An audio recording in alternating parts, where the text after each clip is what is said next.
ඉතින් අපි උත්සාහ කරනවා මේ දුම්රිය අපේ රටේ අවශ්‍ය තරම් දියුණු වෙලා නැහැ. ඉතින් දියුණු කරන්න ඕනේ. ඉතින් ඒක එකක් තමයි දුම්රිය පාර දැනට තියෙන අවිස්සාවේල දක්වා විතරයි. ඒක රත්නපුරේ දක්වා දීර්ඝ කරන්න ජනාධිපතිතුමා අයවැයෙන් සම්මත කරලා තිබෙනවා. ඉතින් අපිට මේ ගම්මටම පුළුවන් ඒ ව්‍යාපෘතියත් ආරම්භ කරන්න. ඉතින් ඒවා හදන්න අවුරුදු කීපයක් යයි. නමුත් මේ අත්දැකීම සාර්ථක නිසා විශේෂයෙන්ම දුම්රිය මාර්ගවල පදිංචිලා ඉන්න ජනතාව පිළිවෙලකට පදිංචි කිරීම මේක මිනිස්සු දැක්කට පස්සේ නේද? ඒවයි අනවසරයෙන් කාලයක් තිස්සේ පදිංචිලා ඉන්න අයට හැඟීමක් එන්න පුළුවන් අපිටත් පාර හදන්න ඉඩ දීලා එහෙම ගියොත් ආණ්ඩුව නැත්තම් ඒ විවිධ යෝජනා ක්‍රම වලින් උදව් පදව ගන්න පුළුවන් කියලා. මොකද අපි ආණ්ඩුවක් වශයෙන් පාර හදන එක විතරක් බලන ආණ්ඩුවක් නෙමෙයි.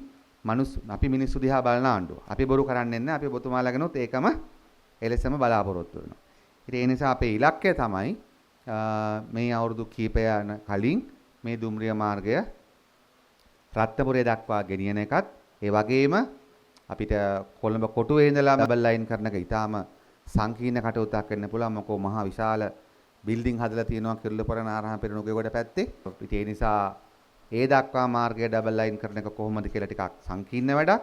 නමුත් මම අධ්‍යක්ෂකතුමාත් එක්ක දැන් කතා කරේ ඒකයි අපිට පුළුවන් ද යම්කිසි මේ වගේ ස්ථානක ඉඳලා හරි නැත්නම් කොට්ටාවේ ඉඳලා හරි අවිස්සාවලටත් ඊට පස්සේ රත්නපුරයටත් ඩබල් ලයින් කරලා එතකොට කොළඹ මේ දක්වා මාකුමුරු දක්වා මිනිස්සු එනවා. මාකුමුරෙන් පස්සේ අපිට පුළුවන්කම තියෙයි අධිවේගී මාර්ග වලින් අනිකුත් දියුණු වන මාර්ග වලින් යන්න. මොකද මේක ඩබල් ලයින් මෙතනින් ඉඳලා එලිවේටඩ් හයිවේ එකක් කරන එක සල්ලි වලින් කොච්චරද කියලාත් බලන්න ඕනේ.